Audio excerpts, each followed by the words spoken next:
Então, se você está assistindo esse vídeo é porque eu quis continuar a missão do último vídeo, que era criar um canal no YouTube. E hoje eu vim trazer um tema muito necessário na atualidade, que é indicações de leitura.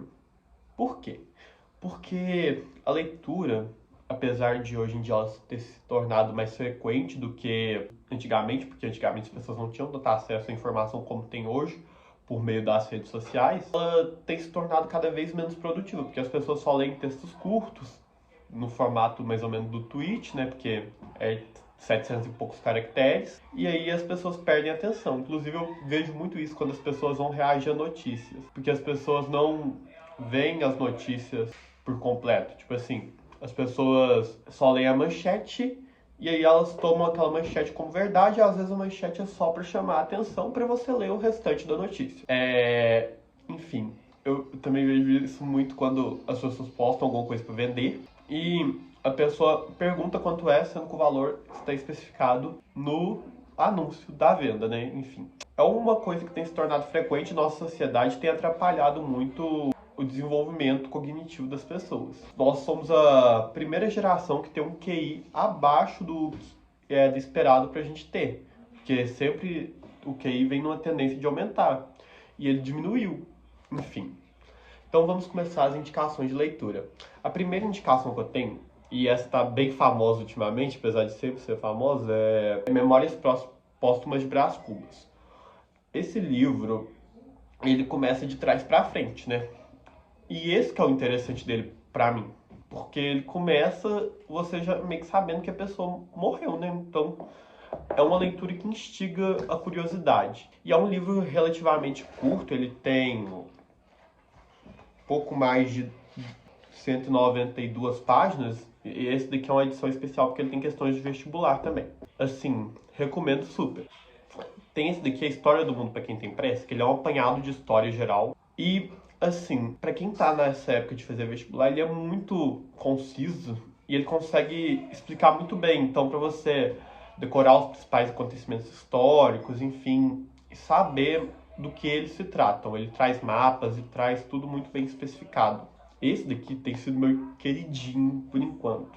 Ainda não li um livro esse ano que seja tão bom quanto esse. Ele chama Carmila e ele dizem que foi a inspiração para se escrever o famoso livro do Conde Drácula. Ele traz a história da Carmila, que é uma vampira, e ela vive um meio que romance com uma menina que ela é nobre, ela vive num castelo e tal, essa menina começa a ficar doente, enfim.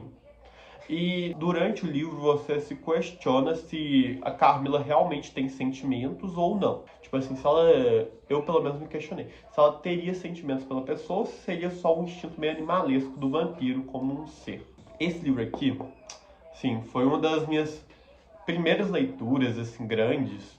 E ele é Anne de Green Gables. Ele, assim, pra mim foi revolucionário porque eu comecei a ler ele por conta da série. E na série, assim, é tudo muito... termina tudo muito bem, na minha opinião, né? Tipo assim, a série foi cancelada, isso é muito triste, mas termina tudo muito bem pra Anne. E no livro você percebe que o mundo não são só flores e que a Anne enfrenta diversos problemas durante a sua jornada. No final, inclusive, ela termina com certos problemas, né? Porque, tipo assim, na série ela termina muito bem e durante o livro você descobre que não é bem por esse lado. Esse livro aqui também, assim, gente, comecem a ler, porque ele é viciante. O Estudo em Vermelho, do Sherlock Holmes, assim, eu tenho toda a coleção do Sherlock Holmes e pra mim, assim, foi, assim, estupendo o jeito que eles escreveram isso daqui. Porque quando mais você lê, mais você quer saber o que acontece. E eu fui comprando os livros um por um, por um. Primeiro eu comprei um box de 7, depois eu comprei o restante dos livros. Se não me engano, são 12 ou 13, enfim. E a próxima e última leitura que eu vou indicar para vocês hoje é A Revolução dos Bichos. Eu comprei um box com 3 livros, que vem em 1984, A Baleia e Outros Estudos e a Revolução e Outros Ensaios, quer dizer, e A Revolução dos Bichos. Esse livro, ele é uma distopia em que os bichos da fazenda dominam uma fazenda do seu dono. E ele fala sobre... é uma crítica a governos ditatoriais, no caso. E tipo assim, quando você começa a ler ele, você não dá nada por ele, porque é um livro curtinho e tal, tipo assim, meio que todo mundo já conhece a história. Só que dá para você tirar reflexões interessantíssimas, inclusive para citar em vestibular, porque ele é um pouco parecido com 1984, no sentido de que o personagem principal, assim, digamos, que é um porco, ele meio que domina aquela fazenda e depois ele começa a propagar a verdade dele, que não é uma verdade real.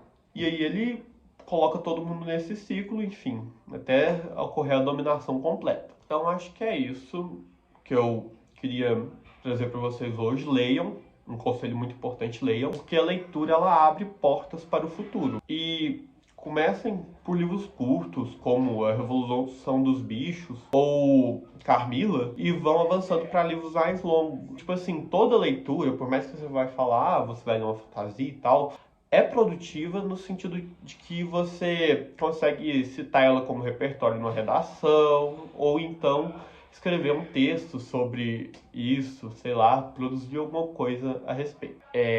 Eu quero pedir para quem está aqui ainda se inscrever no canal, ativar o sininho. E é isso. Tchau!